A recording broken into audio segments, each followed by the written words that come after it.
저출산 문제하고 함께 항상 등장하는 게 또 하나 있죠. 바로 고령화 문제인데요.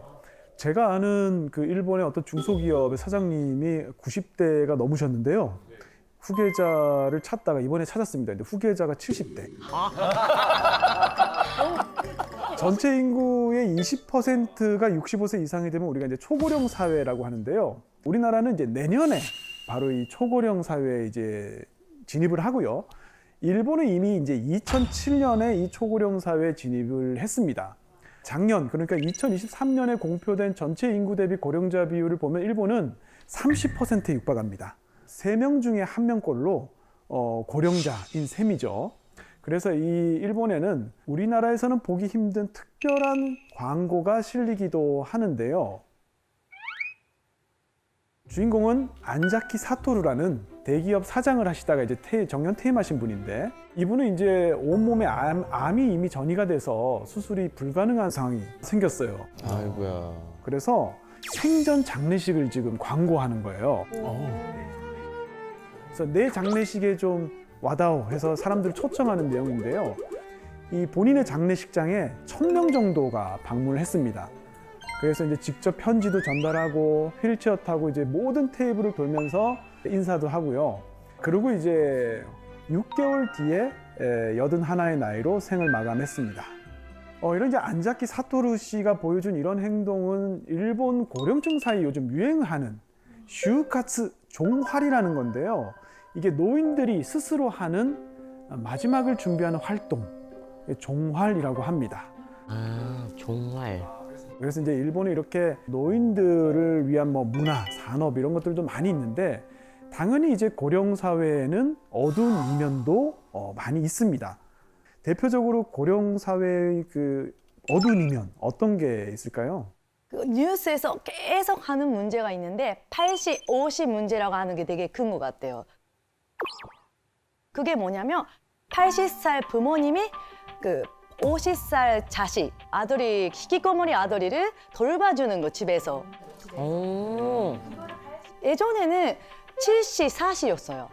70대 부모님이 40대 히키코모리를 돌봐주는데 이제 나이가 먹으니까 80, 50가 되는데 앞으로는 90, 60도 될 수도 있다고 들었어요. 네, 맞습니다. 정확합니다. 일본이 히키코모리 문제가 심각했던 게 이제 뭐 90년대, 2000년대였는데 지금 일본은 히키코모리의 고령화가 문제예요. 그러니까 그때 집에 들어갔던 분들이 나이가 든 거야. 맞아요. 그런데 돈을 안 버니까 80대, 90대인 엄마, 아버지의 연금을 가지고 사는 거예요. 근데 문제는 이제 엄마, 아버지가 돌아가시면 연금이 끊기니까 사망 신고를 안 합니다. 그래서 실제랑 이제- 같이 사는 사람이 있어요. 그렇죠. 미치겠다. 어떡해.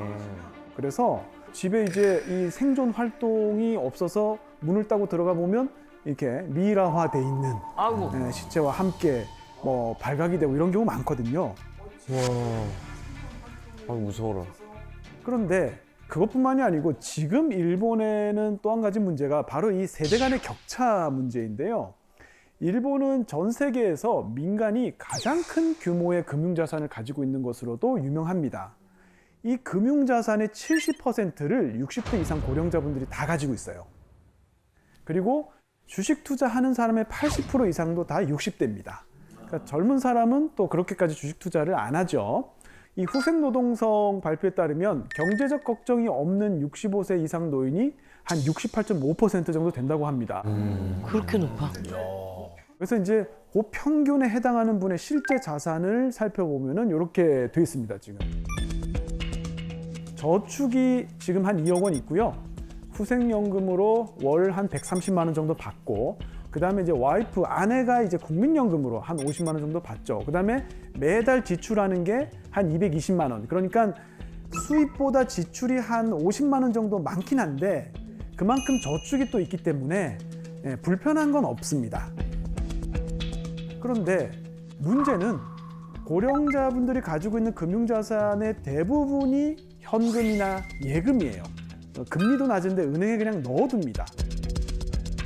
근데 미국은 정반대예요. 미국은 대부분 이제 고령자분들이 금융자산을 주식이나 채권으로 가지고 있고요. 현금은 오히려 10% 정도밖에 안 됩니다. 근데 이렇게 주식이나 채권으로 가지고 있으면 고령자의 금융자산이 좀 더 생산적인 부분, 그러니까 기업으로 이렇게 들어가서 순환하게 되죠, 돈이. 그런데 일본은 기업으로 들어가지 않죠. 현금이나 예금을 가지고 있으니까 전부 다 이제 은행으로 들어가고요. 그 은행은 정부가 발행한 국공채를 사는데 그 돈을 또 다 씁니다. 그럼 정부는 국공채를 팔아서 조달한 돈으로 사회보장 비용을 또 쓰는 거예요.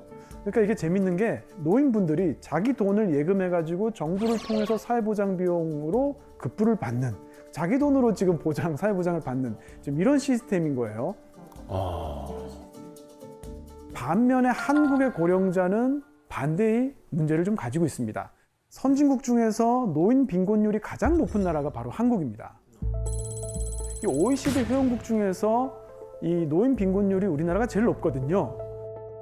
평균이 14.2%인데 우리는 그 3배 정도 됩니다.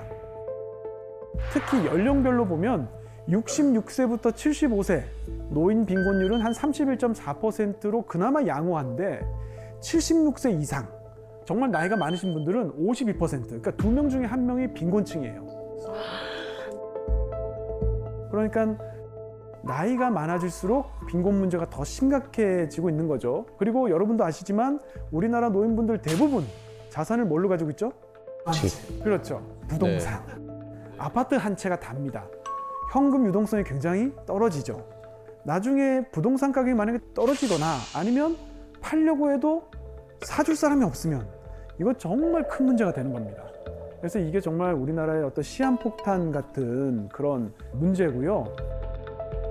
근데 왜 도대체 일본 고령층 분들은 한국 고령층 분들과 다르게 금융자산을 이렇게 크게 갖게 된 걸까요?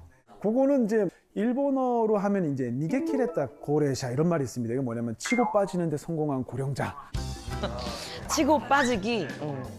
요거를 어떻게 번역할까 하다 제가 먹튀 고령자로 할까 하다가 너무 좀 치빠. 아, 치빠가 날 것 같아. 치빠가 날 것 같아.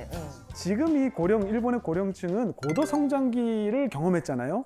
그때 뭐 좋은 거 많이 먹고 또 풍족하게 쓰고 월급도 많이 받고 연금도 많다 보니까 현금성 금융자산도 많이 축적을 할 수 있었던 정말 축복받은 세대였던 거죠. 그런 세대가 있습니다, 진짜. 네. 네네.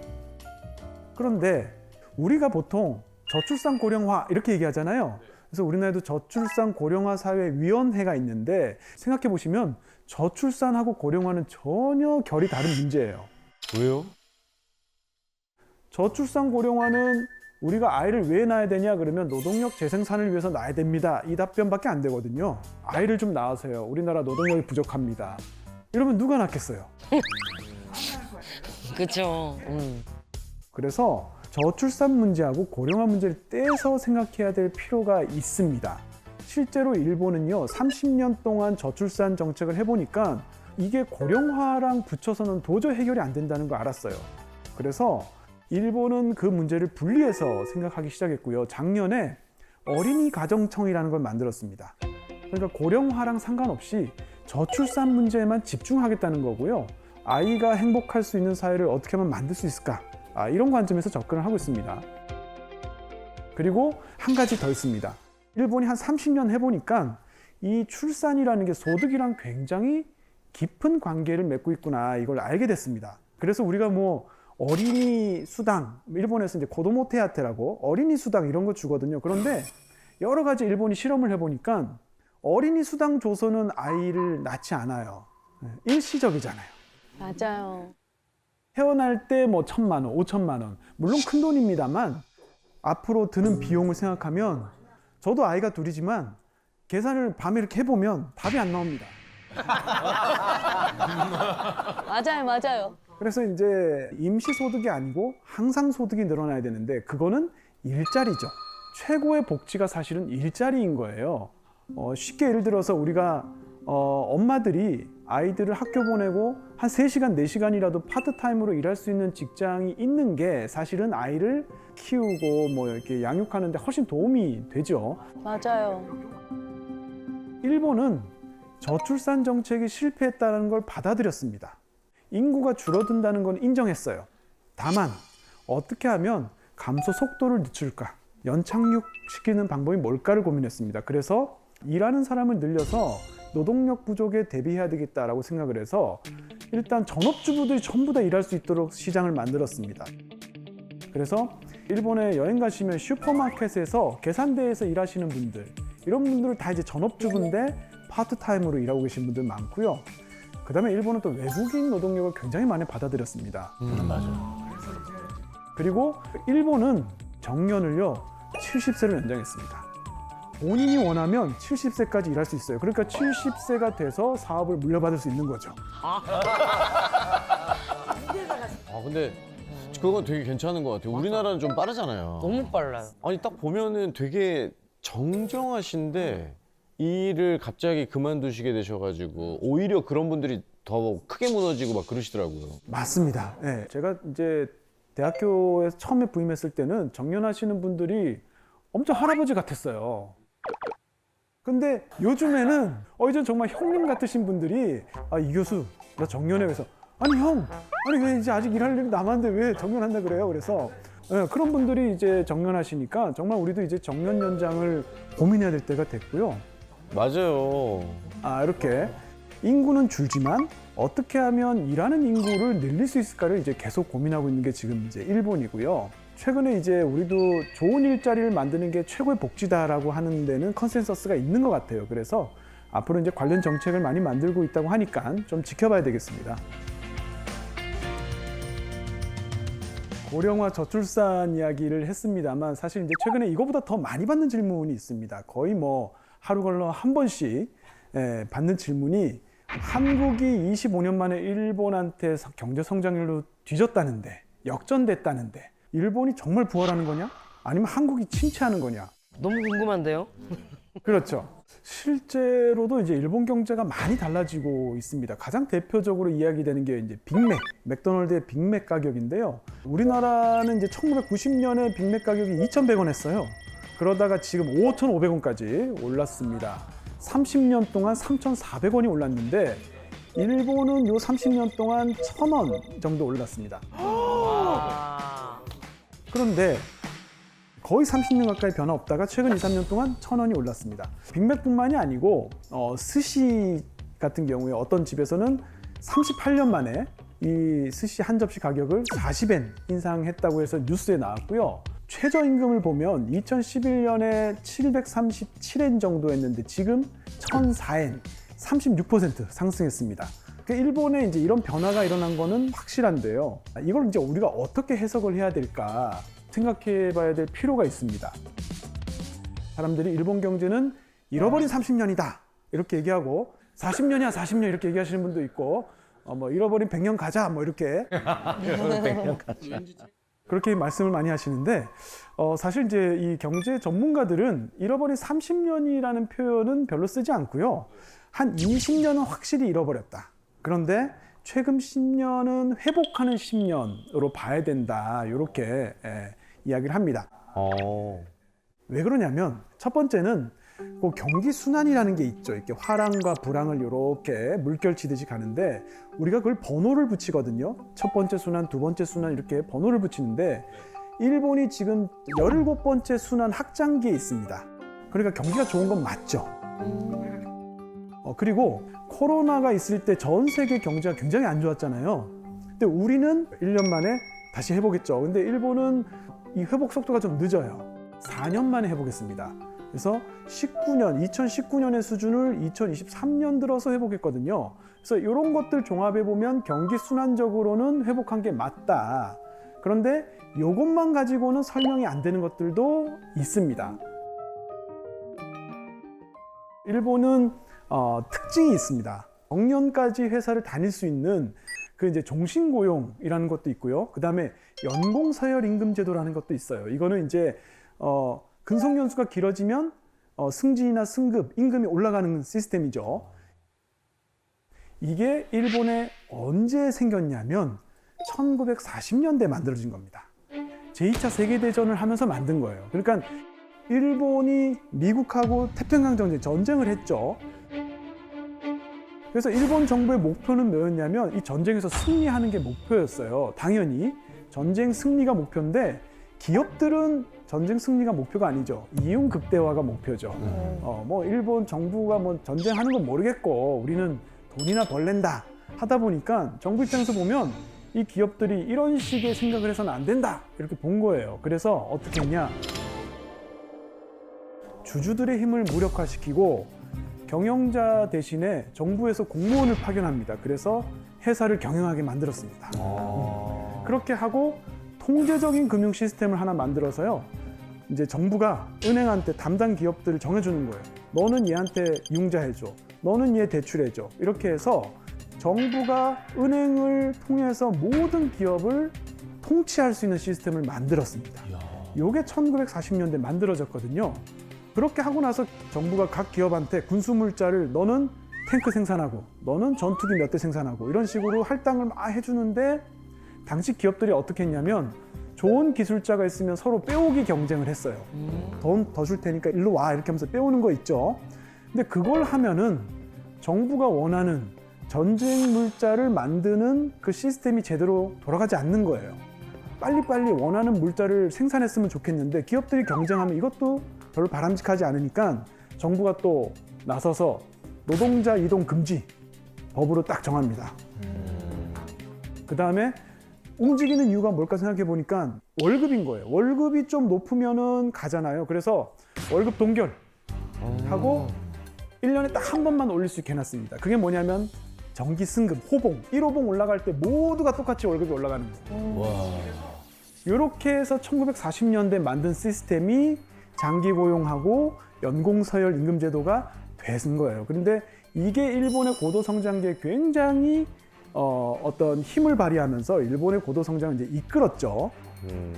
그래서 장기 고용과 연공 서열 임금 제도를 우리가 이해하기 쉬운 게 바로 크레용 신짱, 짱구입니다. 짱구. 짱구요? 짱구? 이 만화에 등장하는 짱군의 가족이 장기 고용 연공 서열 제도 하에서 표준 가구의 기본을 보여주는 모습입니다. 맞아. 네. 기본.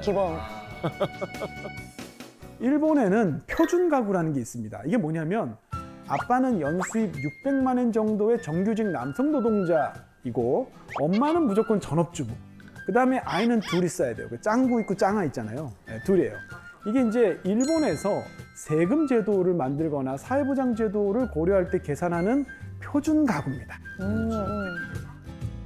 특히 이제 짱구 엄마가 전업주부잖아요. 그런데 이 전업주부는 일본에서 부양가족이 돼서 보험료를 내지 않는데 그렇지만 연금을 받습니다, 나중에. 그래서 이걸 일본에서는 주부연금이라고 합니다. 예. 그 어떻게 보면 싱글세죠. 왜냐하면 결혼 안 한 사람들이 돈을 좀 더 내서 결혼한 전업주부들 연금을 주고 있는 그런 형태긴 한데 우리는 이게 납득이 좀 안 가죠. 이거 공평하지 않다. 그런데 이제 일본은 이게 지금도 통용되고 있는 거고요. 우와. 요즘에 이제 짱구 아빠 부르주아 뭐 이렇게 얘기합니다. 왜냐하면 어릴 땐 몰랐는데 지금 보니까 맞아. 혼자 외벌인데 애 둘 키우죠, 개까지 키우죠, 강아지, 흰둥이 키우죠, 2층 집 있죠. 도대체 이걸 어떻게 하냐는 거야. 와. 이게 가능한 이유가 뭐냐면 직장을 30년 다닐 거니까 그 30년 다니면 어떤가요? 우리가 계획을 세울 수 있는 거예요. 맞아요. 네, 지금 론을 빌려도 30년 동안 갚으면 되겠구나. 그러니까 일자리가 최고의 복지라고 하는 이유가 고용을 보장해주면 거기에서 결혼, 임신, 출산, 뭐 주거 계획 이런 게 다 가능하거든요. 안전하니까. 네, 그래서 이제 일본은 이런 시스템 때문에 굉장히 고도 성장기에 빨리 또 안정적으로 성장을 할 수가 있었습니다. 와.